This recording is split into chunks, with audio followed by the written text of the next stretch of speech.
Hey everyone, welcome back to the lab. In this video, we're going to be talking about how I plan my day as a senior software engineer, a simple, scalable system for getting the most important thing done every single day. So over the years, I've tried dozens of different planning techniques in an attempt to maximize my daily productivity.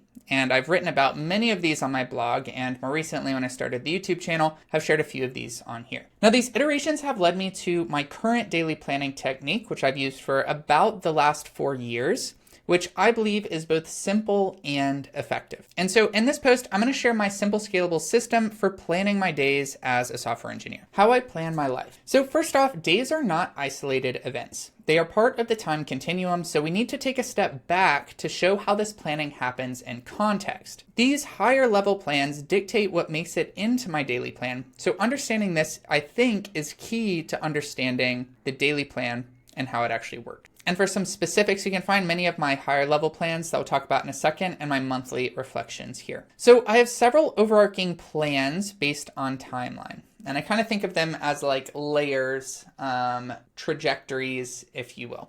And in general, the further the timeline is, the further out the time horizon is, the less concrete and more aspirational they are. This is because the further out it is, the less kind of sure I am about the specifics, kind of where I will be, where the state of the world will be, and thus committing to something with a lot of unknowns is actually not useful. And then as the plans get closer, so as like the timelines and time horizons get closer, they become a lot more targeted and precise because I have more context, based on where I am at that point in time, where the world is at that point in time, which I can then use to like solidify on real targets and commit to them.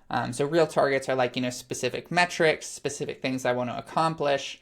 Because the truth is, the one constant in life is change, and then I guess like death and taxes. And so like when you commit to something that's like 5 years down the road, you're probably going to be a different person in 3 years. And so that thing is going to be meaningless to you. Okay, and so the kind of like layers I have are kind of like this. So first I have like life aspirations. I set these every 1-ish years, and they usually go out 5 years, and there's a few that go out even further than that, but I kind of just view those as like not really that useful, because after 5 years, I think you'll be like a totally different person anyway. I then have like high level goals and aspirations. So these come back from like aspirations to something that is like more semi-achievable. And so this is going to be set every year. And then for half, they get more specific. And then at the quarter level, they are quite specific. It's a set of goals that I would like to achieve that get me closer to those longer term goals. Finally, we get to concrete goals. These are things that it's like, I want to achieve these, and I still won't achieve all of them, but this is like, at this point, I should be hitting 80% of these because they're very concrete, they're set with context, they align with my other goals, etc. And so I set these every month, and then each week I basically look at my month goals and whatever came up, and then I kind of take the amount I need to do to achieve that. And then finally, we get to my individual tasks and goals, and this is what I set each day. And it should be pretty clear that, these come mostly from the week thing, but a few might kind of come in through the month one, depending on whatever came up. And so the items that I plan each day are basically a combination of action items that have been filtered through the higher level plans, kind of through here, here, here, and then end up here. And those that have popped up through the unpredictability of life because, things change. One other piece of context I have is I have one of these for my personal life, but I also keep a second one for work as a software engineer. And the reason I do this is I think it helps me kind of compartmentalize. Like work has a lot of context in it. And so if that's kind of invading my personal goals, sometimes you end up with goals and visions that are actually suboptimal for both.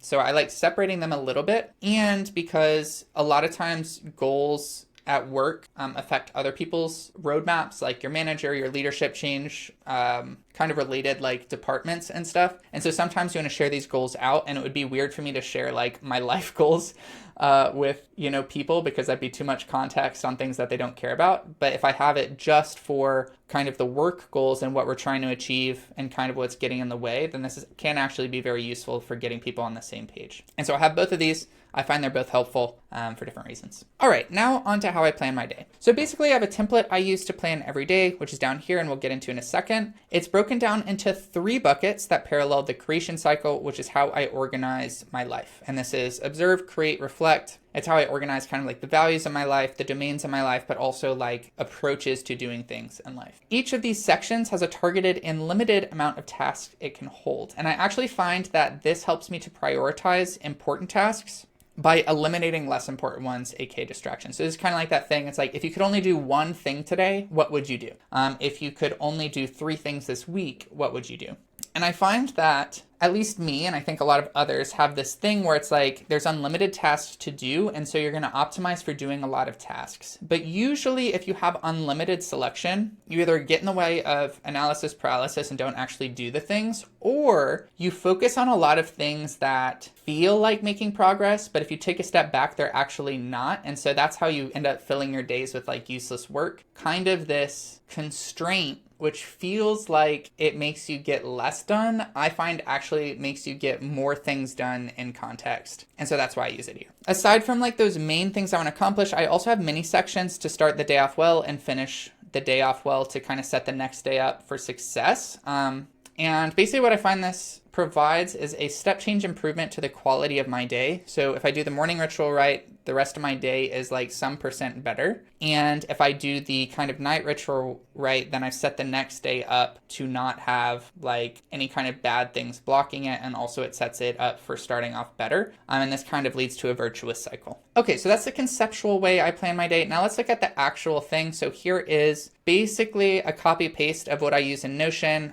Yeah, this is kind of hard to read. This is like a checkbox in Notion. This is like bold. So it didn't come over quite so well, but we're just going to deal with it. So the first one is my morning ritual. I like to work out in the mornings. This is a new thing for me in the past year, but I found it's like super helpful for setting me up for having a good day. And then after I do that, I kind of go and schedule my day, usually throughout the morning, like during breakfast, during my workout. I'll think about what's important today, what I wrote down yesterday, and kind of pull up the most important things. And then when I have that most important thing, I will list it here to make sure like at the end of the day, this thing needs to get done. This is the most important thing. If I don't do anything else, this is what needs to happen. And then we go into my bucket. So the observe bucket is all about like going out to the world, doing things. And so I want to get outside every day for like at least 30 minutes. Often want to explore something new. Might be like a coffee shop, might just be like walking around, whatever. I find this is useful. And I also have a problem of not doing that a lot. And so this is a good reminder for me. The next one is to just like reach out to someone, maybe to make a plan or just like say hey or something like that. If I don't have this reminder, I often will just be a recluse for like a week. And I try to avoid this with this bucket. And then next we get into create. And so this is the only bucket that has 3 milestones. I am perhaps over-indexed on creation, but this is kind of what gives me the most satisfaction in life, so it gets more things to work on. And basically I have 2 buckets here. On work days, this will be 2 milestones I want at work. And then I always have a tech bucket, which is more of like an exploration or research or something I've been wanting to build but haven't gotten to it. And I find that having this every day helps me kind of experiment with things that will have probably good impacts later on, but maybe not a short-term thing. And I think this leads to a virtuous cycle of over time improving the amount of impact you have for kind of the same amount of work. And that kind of is how you scale yourself and your impact over time. And that's, why this is a simple scalable system. That's kind of what we're trying to do. And one thing about these is that these are not tasks. These are like outcomes. And so when I'm talking about a milestone, like at work, this is more like I want to accomplish an outcome. So it might be like building a front end of a feature or something like that. And I think this is important because I think a lot of people in their kind of like planning, they get caught up in like task-based work, which is fine. Like you need to do the task to accomplish an outcome. But the problem is when you get focused on the like individual tasks, I think this is when you start spinning your wheels on doing a lot of work, but it doesn't actually get you anywhere. And so it's like kind of like your effort kind of grows and grows and grows, but you're not really making progress with that effort, but you can't see that because all you see is you're checking off boxes, but those boxes are meaningless. And so I focus really on milestones, which is like progress towards a goal. And so it's like feature front end, feature back end, solve this one problem that we kind of overcome. But within those, there's often a lot of tasks. But the idea is we get an outcome out of this. Next thing is like my reflect bucket. And this is really just kind of things that are like kind of chores, things I've been wanting to do for myself. So it might be like schedule a doctor appointment. This might be clean up my room or something like that. I think doing like little things like this every day kind of helps prevent any like disastrous things from happening down the road, and so very important to do. And then finally, at the end of the day, what I like to do is kind of triage whatever's still here. Like if I miss some things, why did I miss those? Do I need to reschedule them? Sometimes I miss them because they don't end up being important, which is fine. But if they are important, then I need to reschedule them because, we got to do those things. And then finally, I end with the top 3 things for tomorrow. So often this is something that was important that I missed today. Or it could just be like looking ahead to the next day to see what is coming up. Maybe it's a big meeting or something, and making sure I've kind of planned for that or I'm preparing for that tonight. Now, tactically, I basically have a recurring automation in Notion that copies this daily template every night. And this means that the next day I've got a clean copy that'll put a date on, and I can start filling out in the morning so that, by the time I get to my desk, I'm ready to plan it and put it in my calendar and stuff. All right, now onto scheduling my day. And here's like a screenshot of my day template without kind of any actual things filled in. And we'll come back to this in a second, but this is what it looks like. So once I have my plan consisting of only the most important things, I need to schedule these into my calendar. I found that if something is not scheduled in my calendar, then I haven't actually committed to doing it. Everything costs time, so if you haven't set aside time to do it, then you won't and actually can't do that thing. My current calendar is focused on time blocks. Each block is categorized by what type of work I expect to do there. This is something I've iterated on as I've learned more about my own chronological rhythms and kind of what's like effective in actually getting things done. Now, in general, my rhythm is in the morning, I try to do smart things. And so this might be like problem solving or creating, often like writing, maybe building little things. In the afternoon, I find that I'm a little bit better for mundane things. And so this could be like reading or researching on topics, kind of organizing my thoughts on things, planning things, building little things based on those plans. And then finally, I found that in the evening, basically the best thing for me is to just rest, maybe like do some entertainment, hang out with people, stuff like that. Now, I want to note that these blocks are not hard categories, and I do leave breathing room in my calendar just because like life will inevitably throw curveballs, but they are very strong suggestions, and most days things do fit in these general blocks, even if sometimes I need to move the blocks around due to other things. But in general, this is, kind of what happened. And so let's look at the calendar. And so I realized that these colors aren't that meaningful, but basically in the morning, I try to get up and then go hit the gym. And then I have a little morning ritual where basically I like go eat breakfast. I kind of am planning my day a little bit. I am maybe reading some news or new articles that have come out about things. Maybe I'll do some little like tasks or chores that I want to get done before the day starts, stuff like that. Then from 10 to 11, I like to have a little tech session. And so this is kind of like more targeted research or kind of writing, like stuff I do here, which is really just kind of a little bit of creation or forward progress on things I've been thinking about. And I find that, this 10 to 12 block is when I'm most productive for things like this. And so I can usually get things that might have taken me 2 hours kind of over here done in like 30 minutes to an hour over here, just due to focus and energy and stuff like that. And we'll kind of talk about that in a second. But this is what I usually use this time for. And so usually I'll work on my own things here or kind of do things I've been thinking about. And then here I'll switch over into work mode and do the same thing for my work tasks. Then around noon, I give myself an hour for lunch. I don't actually usually end up taking this hour. It's mostly like I'll heat something up very fast, but here I might be reading things. I might be thinking about how to solve the stuff that I've started here or that I'm planning for here. So usually this is filled up with other stuff, but it's just here just so I know that I have an hour if I want it. Then I've got 2 blocks, and each of these blocks I try to basically fit in those milestones from work into each of these blocks. I really find that time blocking helps to do the thing more efficiently and also stay really focused on it. And so this works pretty well. When there's meetings, I do end up usually moving the block. And so if there's a meeting here, then you can't get a full block. And so often I'll move the block, so I'll work a bit later because I really want 2 hours of very focused blocks. And then after that, assuming I finish these, basically if I don't finish these, then I just keep working. And so sometimes I can work pretty late. But the idea is I get these things done, and once those are done, that's it. And then I can do pretty much whatever I want here. This is often like playing video games or reading or just hanging out, whatever it is. And then around 10, I try to stop watching TV or playing video games, kind of think about what I want to do for the rest of the day, turn off screens, maybe read, maybe journal, maybe plan things, and that's kind of it. And then I stop and I'm ready for the next day. So I've kind of shared this planning process with like a lot of people, and the most common reaction I get that's like negative is that it's like, OMG, you work so little, like you're so lucky, how do you get away with that, like blah blah blah blah blah. And I get this so often that I kind of just wanted to like address this up front because I think it's weird and I think it might be helpful to people to like get a different perspective on this. And so this is the most common reaction, well, I'll say most common negative reaction I get when I share my daily calendar. And while I do think it's true on the surface, if you look at number of hours that is considered like normal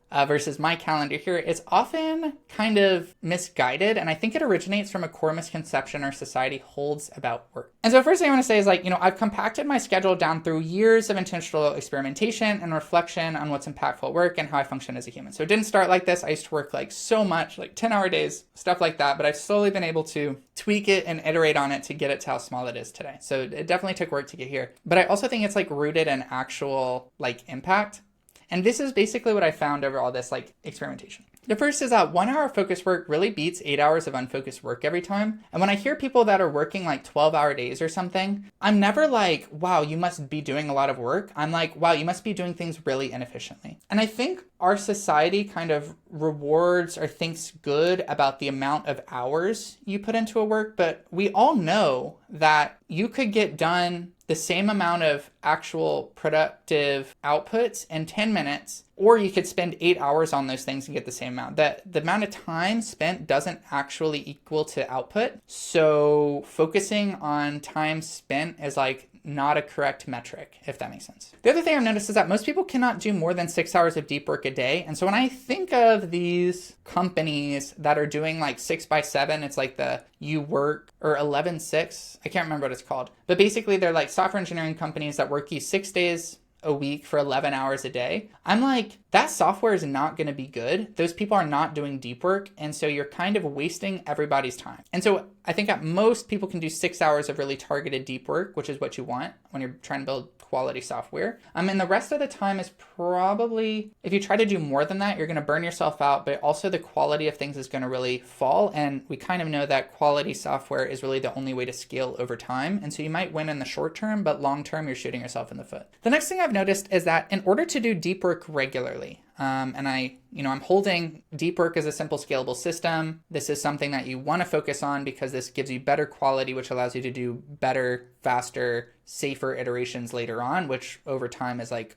more productive for everyone. But in order to actually do this regularly, like every day, you have to follow your body clock. So everyone's body clock's a little bit different, and trying to work against that is going to mean that you're working 2 times as hard for like half the output. If you follow your body clock and your energy, then I think you can get a more one-to-one input to output ratio, which is what you want. And you have to follow your body clock, and then you've got to also put yourself in a good position for your body clock to maximize for that time that it's able to do that. And you have to do that with like good rest and slack to recover. If you're always stressed, you're not going to recover. It's not going to happen. If you're losing sleep, it's not going to happen. So to actually get those like outstanding returns over time, you really need to focus on maximizing the deep work you can do, which can only happen with good recovery. And so again, if we look at, my time blocks, they're very small time-wise, but basically my deal with myself is if I work in highly focused blocks of time that complete all of these daily goals that I set, then I can finish whenever I'm finished. And now sometimes, as I mentioned, this might mean I work far more than I planned because I was not able to finish the thing in the amount of time that I thought I did. But over time, what I've been able to do is change the way that I work, change the way that I'm taking tasks, that I break them down and stuff, such that my focus has improved and my efficiency in completing tasks has improved. So most of the time I can finish it within those blocks.